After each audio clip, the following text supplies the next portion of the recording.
En otras oportunidades hemos señalado la analogía que hay entre el hombre que expresa un pensamiento con su conversación y la creación de Dios. Indudablemente que al hablar de analogía tenemos que tener en cuenta la proporción que existe entre una analogía y otra. Es decir, no es lo mismo, mucho menos, sino que hay una diferencia de proporción muy enorme. Pero de hecho, la dependencia que existe entre la expresión discursiva, oral, del hombre y la creación de Dios es una relación bastante semejante. En este sentido, el hombre que habla, que se expresa por medio de la palabra, profiere una serie de sonidos que son las palabras. Todos estos sonidos tienen su gravitación material. Son ondas sonoras que llegan hasta nuestro oído, que pueden ser medidas, estudiadas, precisadas, con un criterio puro y exclusivamente cuantitativo o material. Yo puedo estudiar la longitud de onda, el timbre, la altura, etcétera, de la voz, sin penetrar en el sentido de lo que se me está diciendo. Es decir, puedo hacer una consideración puramente científica en torno a todo aquello que aparece, que es mensurable, que es perfectamente, diríamos así, observable, y prescindir en absoluto del sentido que esas palabras tienen. Porque en razón, no sé qué sucede muchas veces, que los hombres de ciencia mismos se ocupan de algo desde un punto de vista puramente natural, sin ir más allá de aquello que la observación delata o precisa, como si fuera imposible penetrar más allá de lo que los sentidos reciben en el orden inteligible que las cosas describen, que las cosas manifiestan, que las cosas expresan. Así como la palabra es un signo sensible a través del cual el hombre expresa su pensamiento, todo este discurso está sostenido por la inteligencia y por la voluntad del hombre.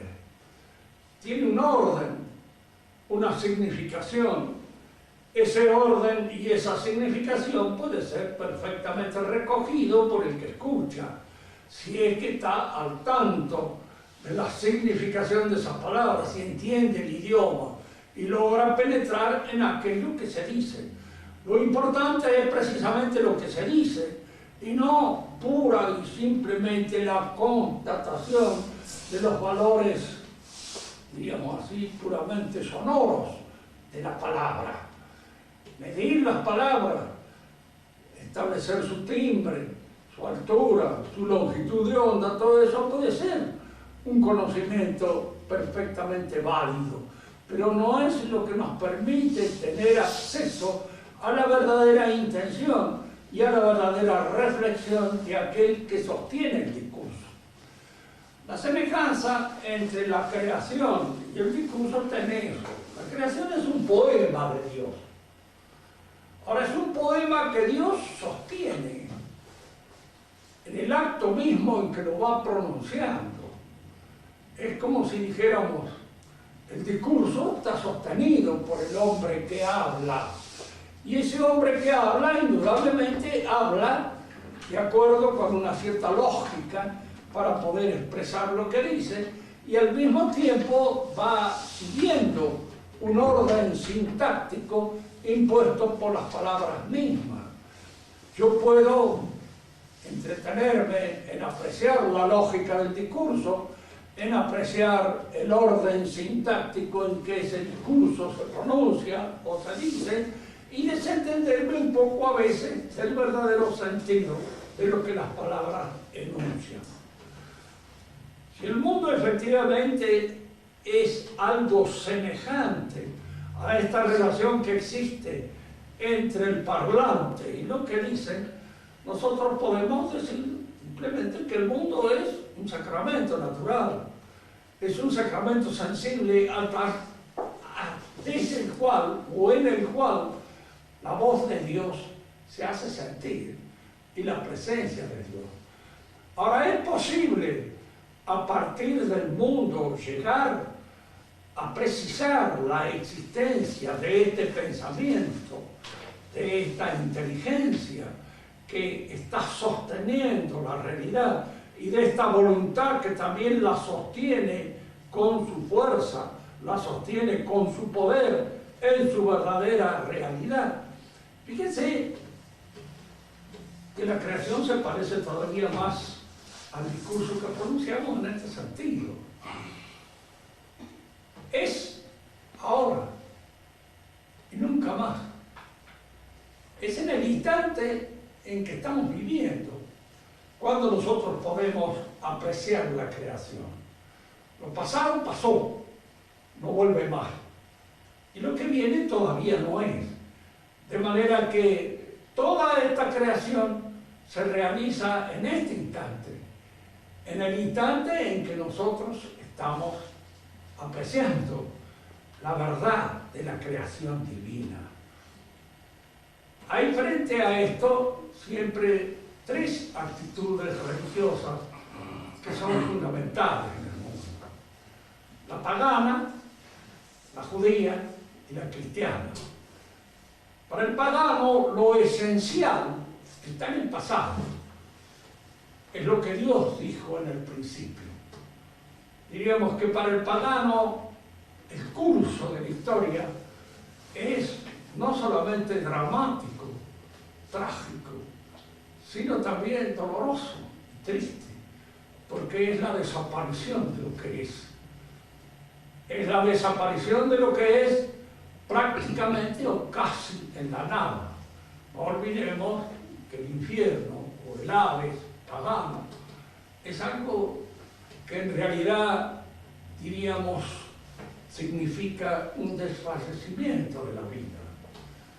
La vida está vista en el infierno o en el Hades como un descaecimiento de toda la fuerza, porque la historia misma en la cual se realiza la existencia del hombre es para el pagano una situación, diríamos así, de muerte, de desaparición, de angustia. Por eso en el pagano no hay esperanza, en el pagano no hay alegría casi. La alegría es el momento efímero de la juventud que el hombre debe gozarla. Pronto muere el amado de los dioses. Es decir, que aquel a quienes los dioses quieren no lo dejan vivir mucho tiempo. Pronto se lo llevan. ¿Por qué? Porque la juventud es el momento, diríamos así, de esplendor de la vida del hombre. Y es el momento de la hazaña, es el momento, diríamos, de la realización grandiosa, de los actos que el hombre puede realizar. Y posteriormente eso desaparece, decae. La vejez misma es vista como un castigo. En realidad, si nosotros nos atenemos pura y exclusivamente a los hechos biológicos, está bien. Es una visión, diríamos así, que en alguna medida contempla este desfallecimiento de la vida, que es la vejez. Pronto muere el amado de los dioses, decían los paganos. Y otra cosa que está en un verso también de Teógenes, uno de los grandes poetas griegos de la época de la Ilustración, es que más le valiera al hombre no haber nacido, y si ha nacido, atravesar rápidamente las puertas del Hades es lo mejor. Es decir, morirse pronto, terminar pronto esta aventura, porque en la medida en que se prolonga, se va haciendo cada día más desdichado. Para el pensamiento antiguo, entonces, el momento religioso es siempre una recordación del pasado, una rememoración. Tengan en cuenta esto, porque se da en la liturgia. Y en la liturgia pagana es la recordación, la reanudación del mito, la revivencia del mito. El mito es el que retrotrae a la situación primitiva, es el que nos pone en la situación en que las cosas se iniciaron, en que las cosas comenzaron. Y este comienzo matinal de todas las cosas es el que la liturgia nos recuerda. Digo esto porque hay una diferencia a la hora de ver entre el sacrificio de la misa tal como es entendido por el cristiano católico, cabal, y tal como es entendido como una rememoración. La rememoración es nostalgia, es un retorno al pasado, es volver a la situación en la cual Cristo se reúne con los suyos y les recuerda ese acto, ese hecho en el cual Cristo se despide. En el cristianismo todo es así. Por eso es tan fundamental este aspecto de la misa que hay que tener en cuenta. Porque casi podríamos decir, se juega en él toda aquella fundamental profundidad de la relación del cristiano con el tiempo. En la misa nuestra, Cristo está ahí presente. Y el sacrificio se reanuda allí, de hecho. No es algo pasado, es algo que está sucediendo, es algo que acaece, es algo que acontece ahora, ya, inmediatamente. Y esto es lo que constituye, diríamos, el verdadero sentido del sacrificio de la misa.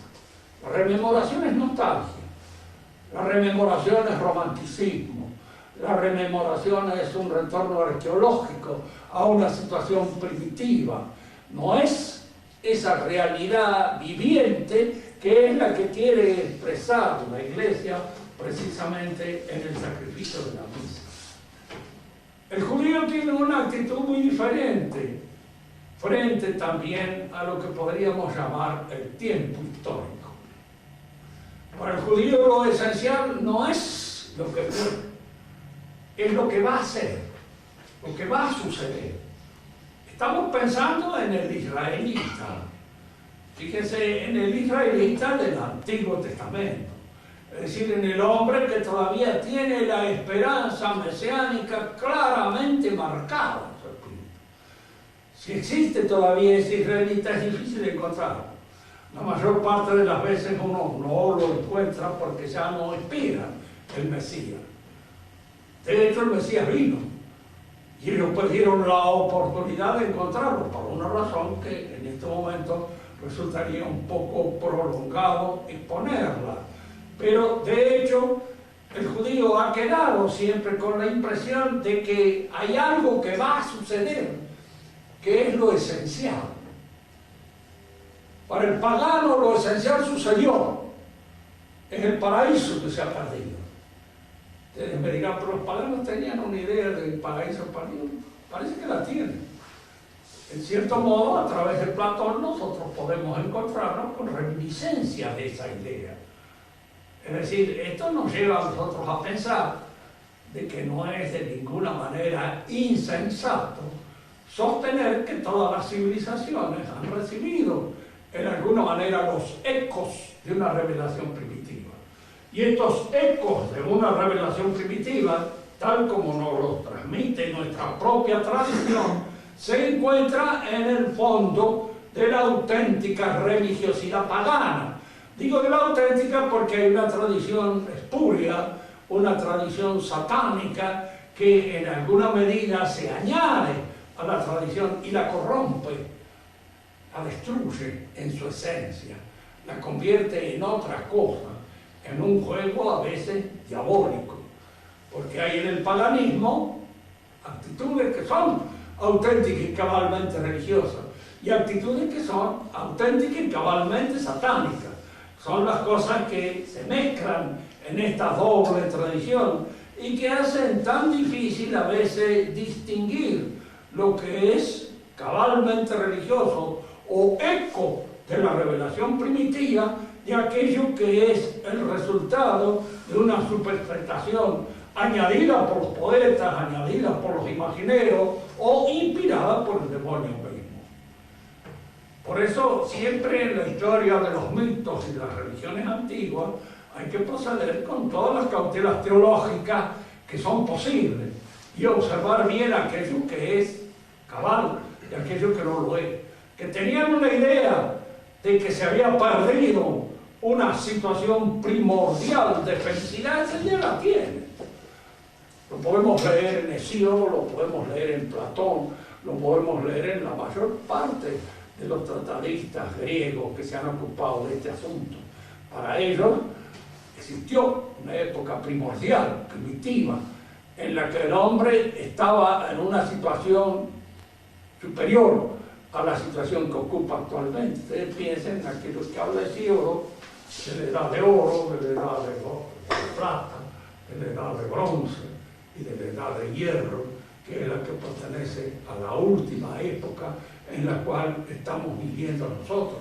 Esas edades simbolizadas por estos metales están significando que en un momento el hombre compartió con los dioses, dicen ellos, o compartió con Dios una situación de relación y de amistad que perdió, que por culpa de Pandora, que por culpa de esto, no se olviden nunca que la mayor parte a veces de estos símbolos paganos ocultan ciertas verdades que están reveladas a través de nuestra propia tradición.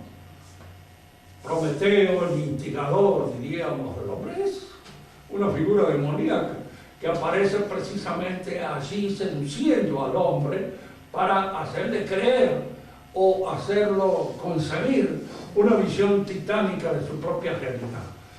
El judío entra en la historia y es curioso, Martino. Para los paganos la historia siempre es una repetición de estos arquetipos. Por eso la historia es un constante círculo en torno al cual el hombre no sale nunca. Todo esto que estamos viviendo, todo esto se volverá a producir y volverá a ser así eternamente, siempre en círculo. No hay esperanza de salir de estos círculos. El eterno retorno se produce siempre todo vez que de una manera más, diríamos, trágica ha sabido expresar este pensamiento en nuestra propia civilización ha sido Nietzsche. Él lo ha expresado de una manera poética, si se quiere, a veces filosófica, en el sentido moderno del término. La filosofía moderna es poesía. Es poesía, no es creación por parte de los hombres, no es ese trabajo que hace la inteligencia asociada con otro, en esta doble, diríamos así, confrontación temporal con los contemporáneos y recibiendo del pasado para seguir adelante. Es decir, ese esfuerzo social que es propio del trabajo de toda ciencia. Eso era la filosofía clásica, la filosofía de un Aristóteles, de un Platón, de un Santo Tomás mismo y de un San Agustín, porque ellos tomaron todo este esfuerzo antiguo para esclarecer los fundamentos del pensamiento cristiano.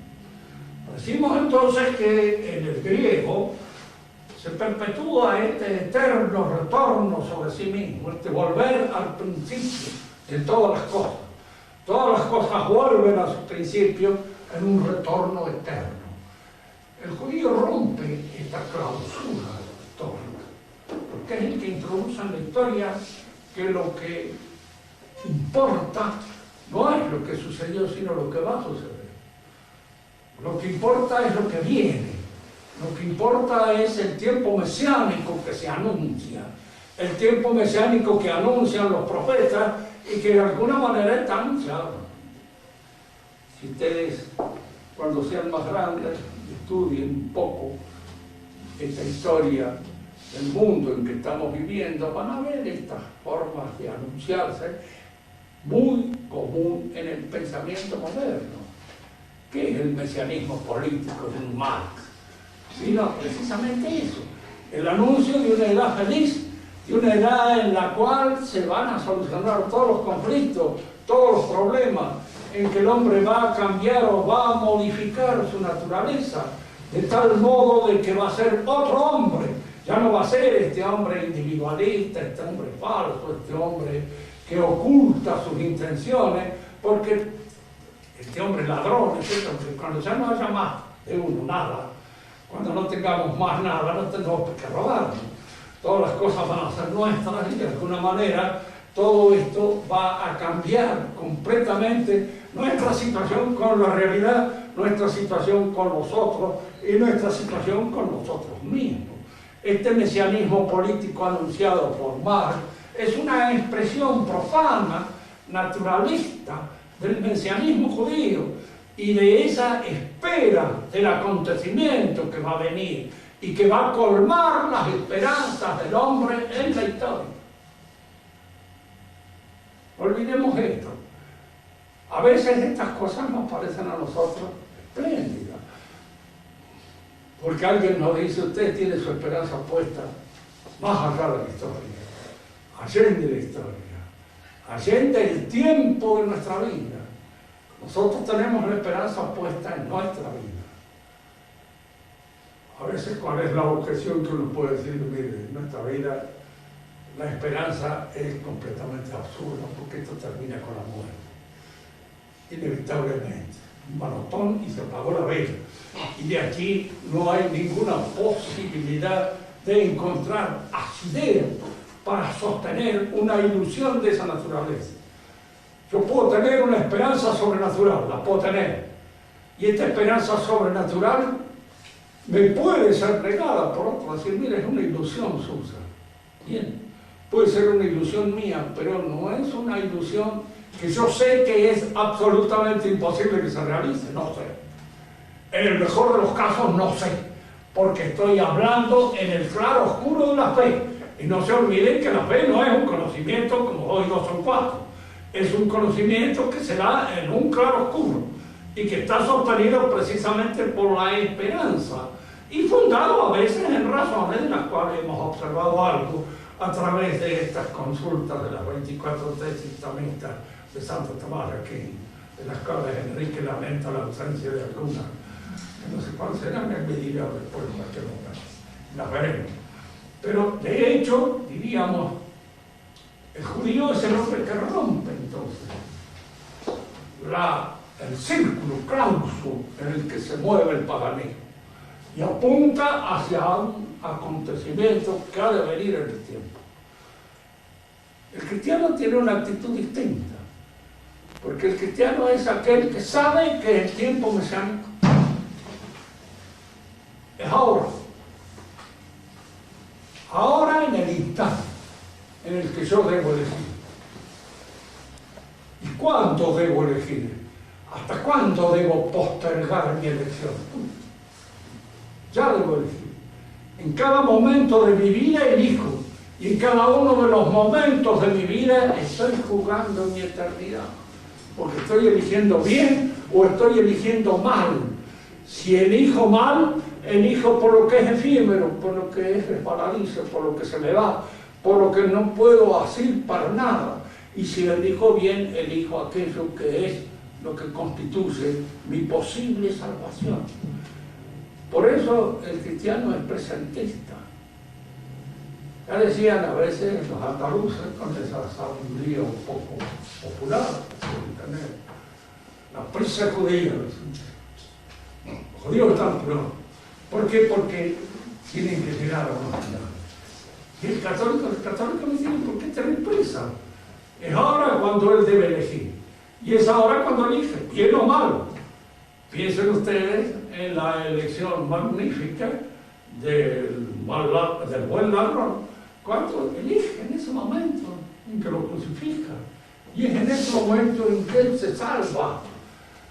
Fíjense que probablemente no haya hecho mucho antes de ese momento para salvarse, pero ese es el momento en que constituye la clave de su salvación, porque es el momento en que elige, en el instante mismo en el cual yo digo sí a la solicitud del Espíritu. Y al decir sí a la solicitud del Espíritu, estoy trazando el momento definitivo en el cual yo me clavo en lo que podemos llamar la eternidad de la promesa.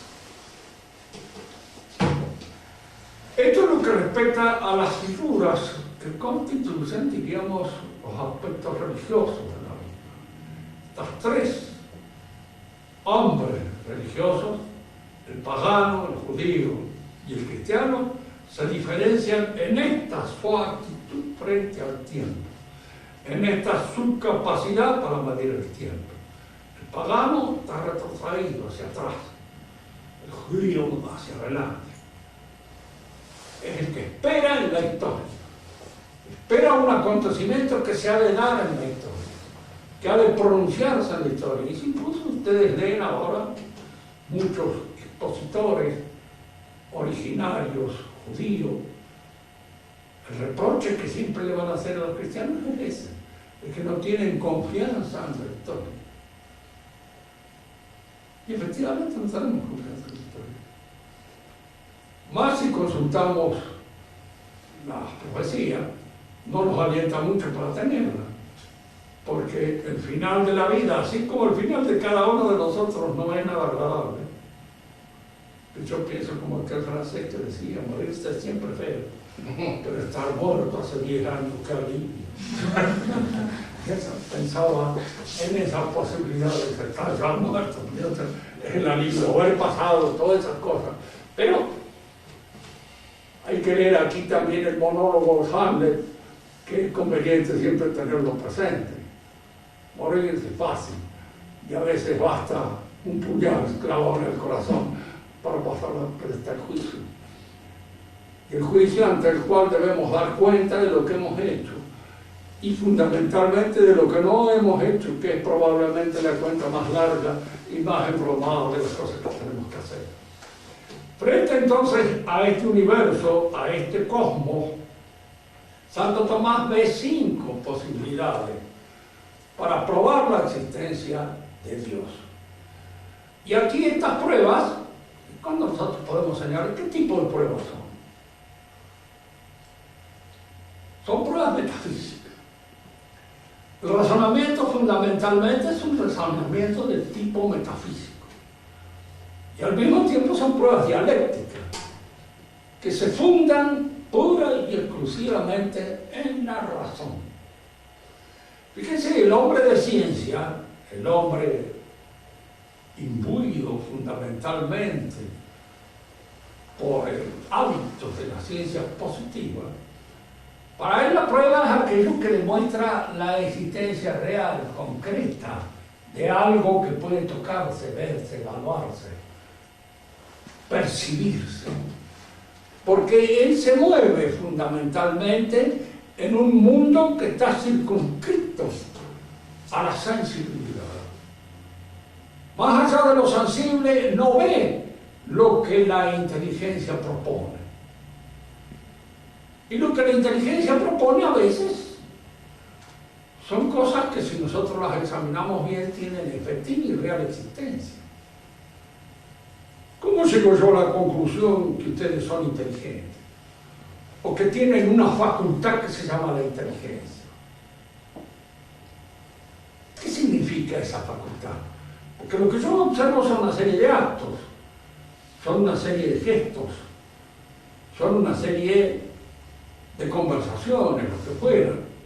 Todos estos se traducen de alguna manera sensible, en aspectos sensibles, la solución de un problema, una conversación, la capacidad de extraer ciertas conclusiones, la capacidad de deducir ciertas cosas.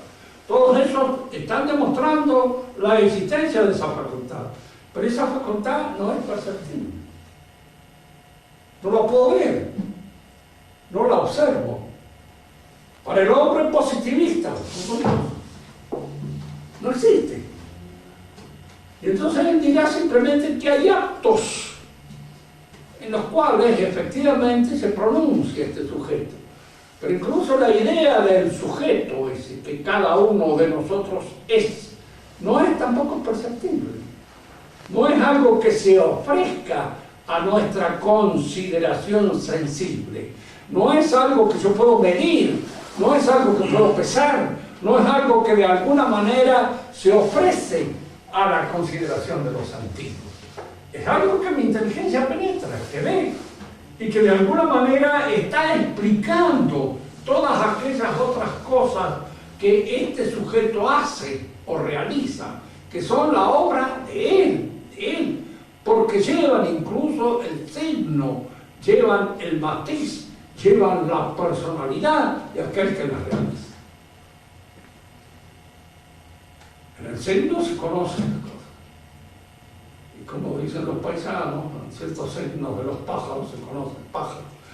Y se sabe qué clase de pájaro es el que se trata. ¿Por qué lo observan? El signo me lleva a la cosa que de alguna manera produce ese signo. Entonces, este movimiento del signo a la significación es un movimiento intelectual, es un movimiento que perfora de alguna manera el orden puramente sensible en el cual nosotros como animales nos encontramos encerrados. El animal tiene conocimiento sensible y a veces muy agudo, profundo y de alguna manera bastante difícil a veces de interpretar para nosotros. Suponemos así, en uso de nuestra buena consideración, que el gato conoce como un gato, y el perro como un perro, y el león como un león. Pero no sabemos cuál es el conocimiento del león, del gato y del perro, y cuál es la diferencia entre uno y otro. Suponemos que están siempre suscritos a los sentidos y a la realidad concreta, que no logran penetrar en el orden inteligible de esa realidad. ¿Y qué es lo que nos permite penetrar en el orden inteligible? Intus legere, o leer dentro de la realidad. Es la inteligencia.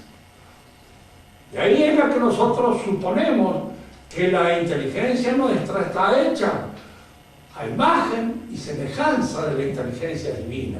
Y que es lo que nos permite ir de aquello que es manifestativo y puramente sensible a lo que es inteligible y a lo que se revela como fundamento de toda esa realidad.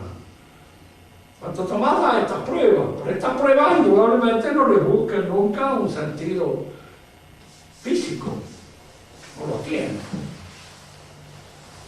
Había alguien que decía que las pruebas matemáticas de la existencia de Dios no puede ser, porque incluso eso es ridículo. ¿Por qué? Porque Dios no es un ente matemático. Los entes matemáticos son entes de razón. Y lo que me puede dar un argumento matemático es un resultado matemático.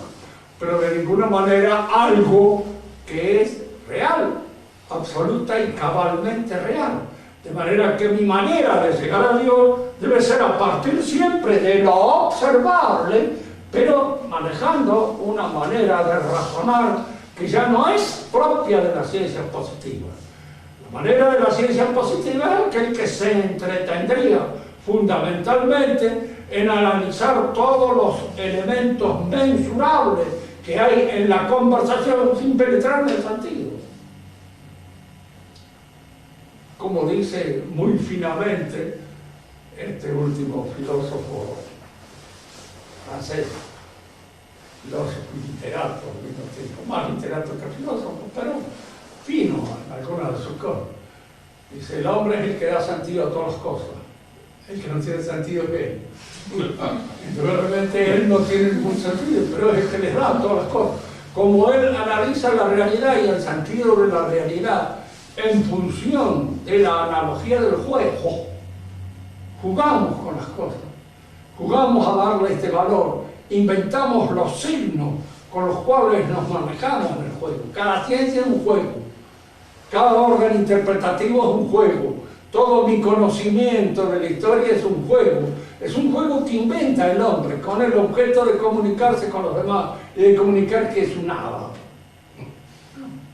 Porque claro, ¿qué es lo que le comunica? Claro, su vacío. esa interioridad despedazada que es la propia del hombre moderno. Entonces, estos argumentos de Santo Tomás son dialécticos, indudablemente, y son metafísicos. Se fundan en una apreciación metafísica del ente. Por eso el sacerdote que le decía a Comadral de que en Santo Tomás no existe la palabra ontología, tiene razón, la palabra ontología no la usa Santo Tomás, pero usa la cosa. Hay una ontología inevitable y de muy buen cuño, porque esta ontología consiste precisamente en la apreciación de tal modo del ente que me permita realizar estas inferencias, es decir, ir de lo observable a aquello que no es visible. La primera de todas estas es que todas las cosas se mueven, cambian, se alteran. De alguna manera el movimiento supone un paso de lo que está en potencia, de lo que es virtual, a lo que es actual. Conviene pues, para poder llevar bien a cabo el análisis de esta prueba de la existencia de Dios hecha por Santo Tomás, analizar con toda discreción y con toda minuciosidad el movimiento tal como es analizado en su ontología o en su metafísica. Es decir, este paso de la potencia al acto.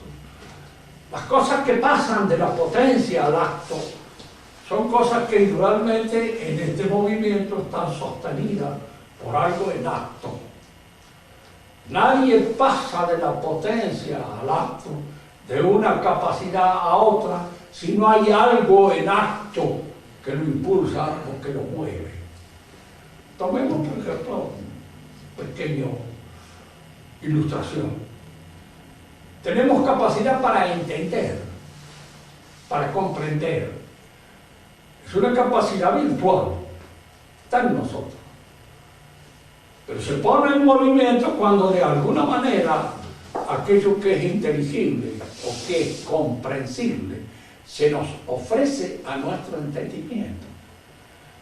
Entonces hay un paso de mi capacidad, de mi virtualidad para entender, movido por la inteligibilidad en acto de aquella cosa que pone en movimiento mi actitud, que pone en movimiento mi capacidad, que es capaz de llevarme de lo virtual a lo actual. Pero esa capacidad de llevarme de lo virtual a lo actual es porque hay algo en acto, porque hay una inteligibilidad en acto capaz de mover el entendimiento, capaz de ponerlo en marcha. Por eso nosotros hemos dicho muchas veces que el acto intelectual no es un acto psicológico, no es una creación mía. Fíjense que a veces estas son las ideas que surgen un poco convocadas por esa tendencia que tiene el hombre de reducir lo más a lo menos. Si yo quiero entender los actos intelectuales como entiendo los actos fisiológicos, los reduzco a lo fisiológico. Es un acto fisiológico el que la vesícula biliar provoca bilis, ¿no? Lo produce. Entonces yo calculo que en el orden de la inteligencia sucede lo mismo. Y entonces la inteligencia produce eso que es el concepto, la idea que tengo de una cosa. Entonces eso que yo concibo, la idea o el concepto, es una creación de la inteligencia. Pero indudablemente acá en estas doctrinas se tropieza con grandes dificultades. Si fuera así, todos nuestros conocimientos serían infalibles, porque todos nuestros conocimientos serían el producto total de nuestra actividad psíquica. Y sería para nosotros nada más. Además estarían encerrados en nuestra subjetividad y no podrían ser transmitidos por medio de un sistema de signos universales que me permite convocar las otras inteligencias para que participen de aquello que yo entiendo.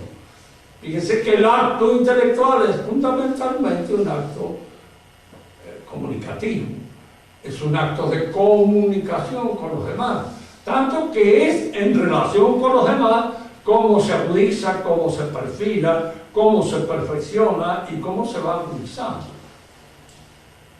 El movimiento entonces supone algo que está en acto, que me permite de alguna manera pasar de la potencia al acto.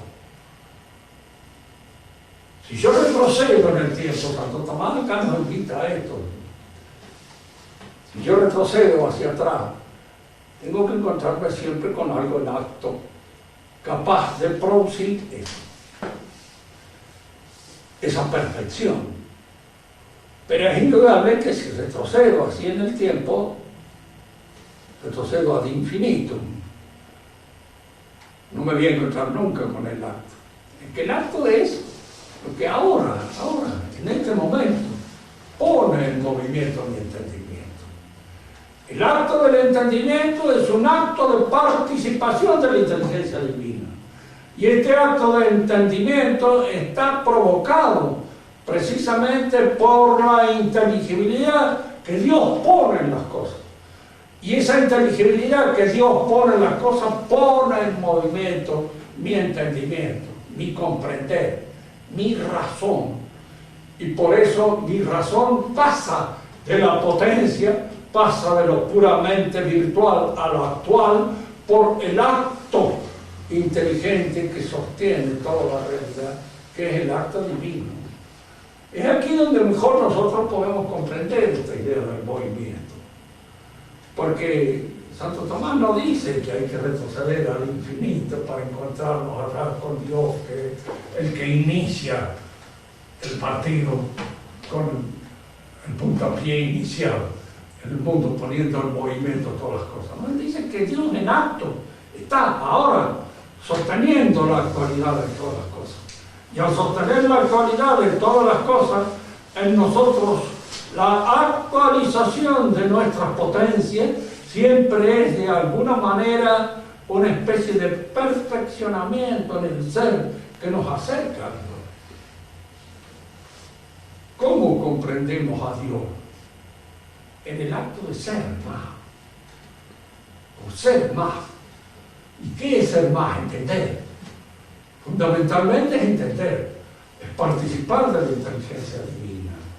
Y fundamentalmente son todos aquellos actos que trascienden nuestra mediocridad, que trascienden nuestro egoísmo, que trascienden el círculo subjetivo en el que se mueven nuestros apetitos o nuestros intereses. Eso es lo que nos hace ser. Hay una frase del cardenal Beryl, uno de los grandes místicos franceses del siglo XVIII, decía una cosa: l'homme s'éternel environné de Dieu. Es decir, es una nada rodeada de Dios, deseosa de Dios y llena de Dios si lo quiere, si Él quiere. Deseosa de Dios, llena de Dios, plan de Dios, si Él quiere. Es decir, que en alguna medida esta planificación de nuestra vida es la que nos aproxima a Dios.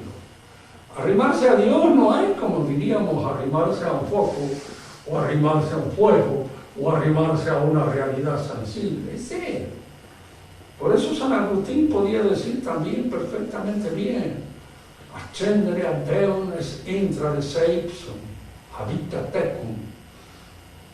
No quería decir que Dios se encontraba encerrado en la inmanencia de nuestra psicología, pero quería decir que de alguna manera la manera de poder aproximarse y ascender a esta fuente divina, a esta plenitud divina, era ser con mayor plenitud, con mayor fuerza y con mayor perfección y con mayor generosidad.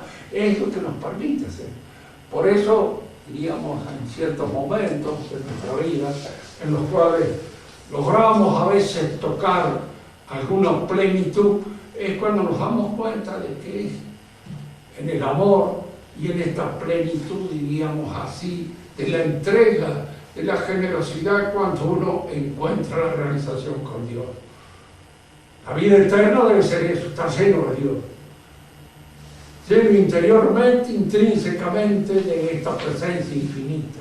Y esta presencia infinita que nos hace ser más fundamentalmente aquellos que debemos ser, aquellos que tenemos la gracia de poder ser. Dios es el acto actual, profundo, que sostiene el universo. Y en cierto modo todas aquellas cosas que se mueven en función de ese acto que provoca el movimiento, que es de alguna manera lo que provoca también el perfeccionamiento del ser.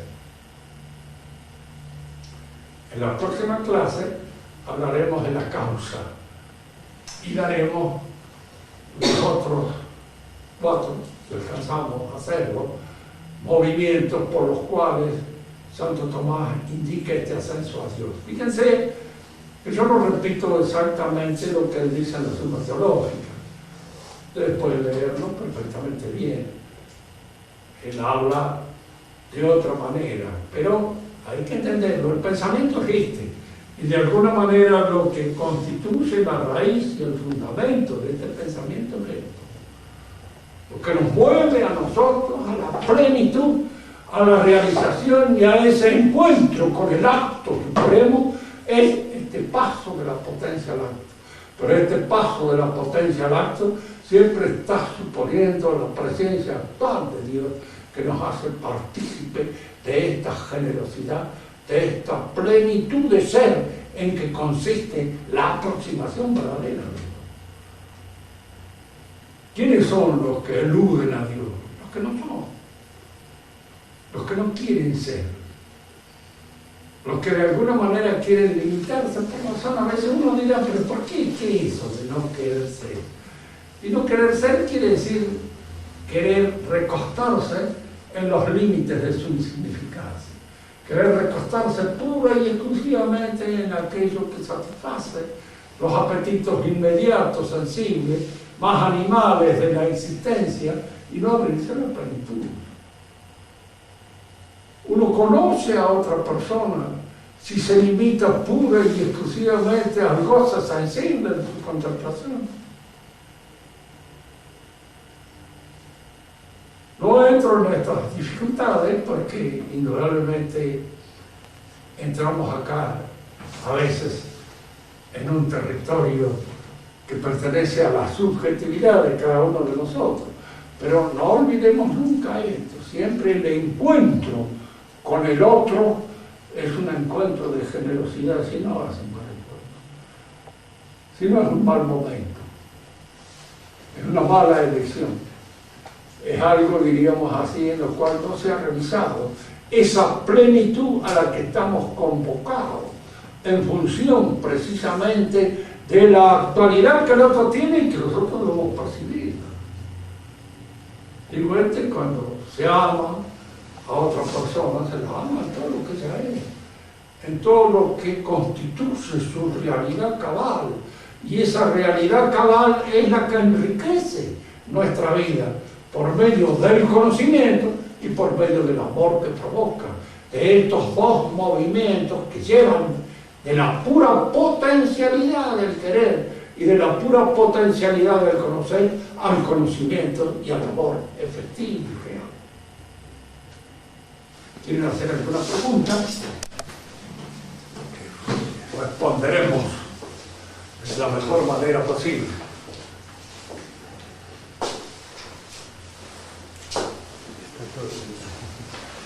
Profesor,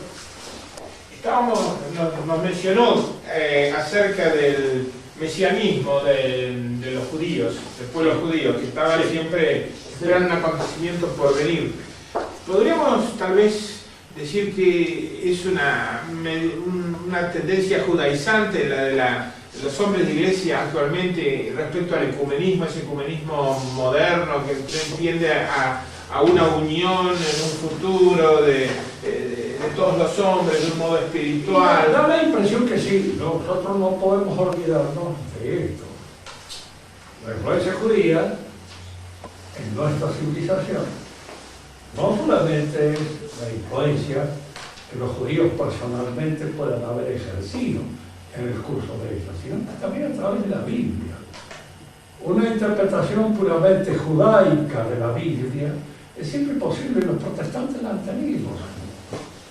También hay una interpretación muchas veces judaica. Entonces, la influencia judía a veces es mucho más marcada de lo que parece. Como lo es la influencia pagana también. El paganismo tiene sus recrudecimientos a través de toda la historia de Occidente y su retorno, su vuelta. En la actualidad hay mucho de paganismo, no solamente en eso que podríamos llamar la exaltación pura y exclusiva del cuerpo, de la carne, de la juventud, que también se da. Nosotros vivimos en una época de paidocracia total. Acá el que no es joven pretende serlo, a todas costas, aún a veces a costa del ridículo más espantoso que se va a pedir, pero entonces quiere ser joven y parecer joven, porque no tiene sentido la vida cuando se ha perdido. Usted lo lee todos los días, lo saben. Está lleno de artículos y cosas y de llamados a la atención sobre la juventud, sobre el goce, sobre el placer, sobre otro. Cierto que todo eso también está un poco en función de esta sociedad de consumo, que es muy judaica también en sus cosas. Yo no soy uno de esos que opinan de que uno encuentra al judío hasta en la sopa, ¿no? Judío personalmente a veces es hasta una excelente persona. Lo que nosotros podríamos llamar senatori viri boni senatus bestia, es el conjunto del trabajo, porque el conjunto es el que tiene una influencia marcada, grande sobre nuestra civilización, en función precisamente de este modelo, de esta especie de ilusión utópica puesta en el futuro, que el judío a veces impregna a la sociedad en la cual él vive y en la cual existe. Ahora, no hay que olvidarse nunca de esto. La raíz del error judío es su nacionalismo. Acá hay que hacer un cierto afinamiento de la inteligencia. Cuando Dios a uno le concede una gracia, al mismo tiempo que le concede un privilegio, le concede un peligro. ¿Por qué lo pone en peligro? Es más peligrosa su vida que la nuestra, porque usted está más expuesto que nosotros a una caída más embromada, porque el deterioro de los que deben ser mejores es el peor de todo. Un dentista más o menos cochino no importa, pero un cura cochino es algo asqueroso.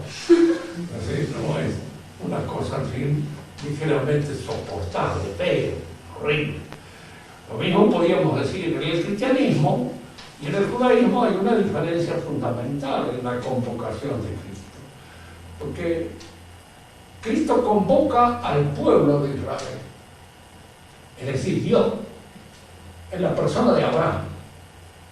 La promesa dada a Abraham es una promesa dada a un pueblo que surge de los signos de Abraham. Cuando llega a Cristo, llega a él, no se refiere al pueblo judío. Si Dios quiere, puede sacar hijo de Abraham de las piedras. Así no interesa ser hijo de Abraham. ¿Y qué interesa el llamado personal?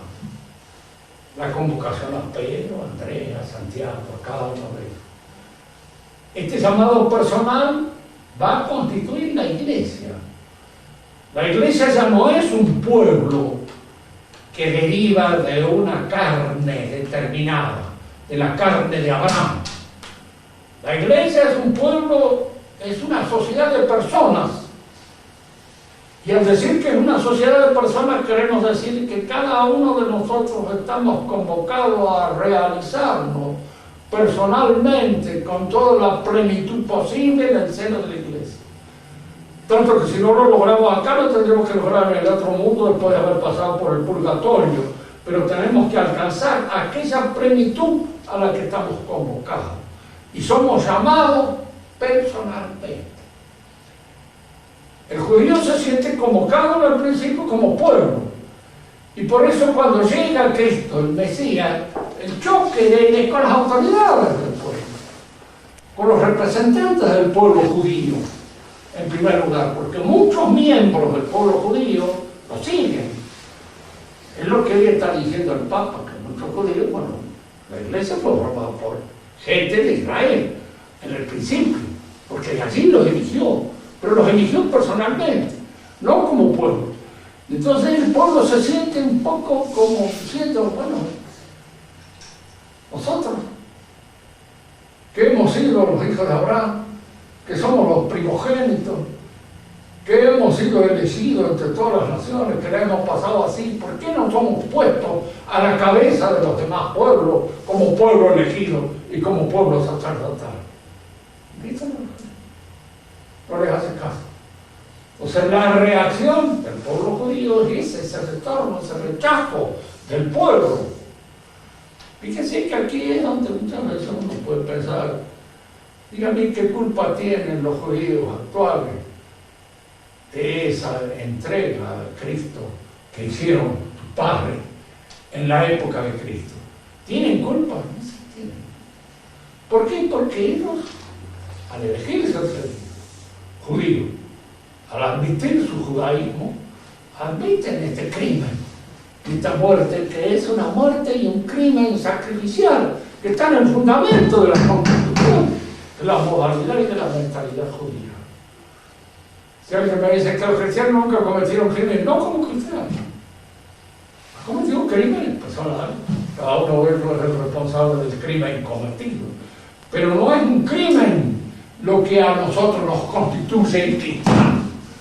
Y lo que a ellos los constituye en judíos es el crimen cometido contra el Mesías. Y ese es el problema. Ese es lo grave. Yo al aceptar el judaísmo acepto el crimen. Si yo fuera francés y fuera republicano, yo estaría aceptando como republicano la muerte de Luis XVI, que es un sacrilegio. ¿Por qué? Porque era una persona sagrada, era como un obispo. Yo estoy aceptando el sacrilegio y estoy haciéndome responsable del crimen, de la muerte, de que su sangre caiga sobre nosotros. Le decía esto para terminar en estas cosas. El cristianismo tiene también su privilegio, que es esta elección personal, pero al mismo tiempo su peligro es el personalismo, el liberalismo. ¿Qué es y qué consiste el liberalismo? En que desde ese momento la verdad es aquello que yo considero verdad. Primero empieza con la aceptación del protestantismo al considerar las verdades religiosas vistas pura y exclusivamente desde la subjetividad del creyente. Es el creyente el que hace a la fe, a la verdad, porque la fe es desde ese momento subjetiva, no es algo que la Iglesia enseña en su magisterio para que nosotros la aprendamos, algo objetivo que se nos impone desde el seno mismo de la Iglesia.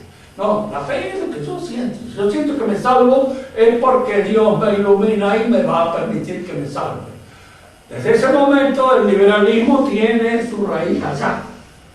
Es una herejía que nace y brota precisamente del fondo del cristianismo, porque es esta exaltación de lo personal lo que lleva a esta interpretación puramente personal de la fe, y al llevar a la interpretación personal de la fe crea esa actitud que se llamará el liberalismo, que consiste en hacer depender todo de mi opinión.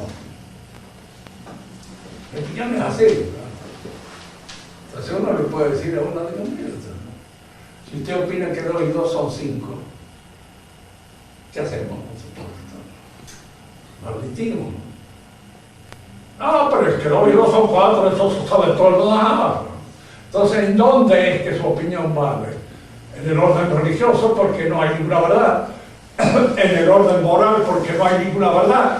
En el orden político, porque no hay ninguna verdad. Y entonces empiezan a tener estas cosas. No hay verdades políticas, no hay verdades morales, no hay verdades religiosas. y entonces todo está librado a la interpretación subjetiva de cada uno de nosotros. Y esta obra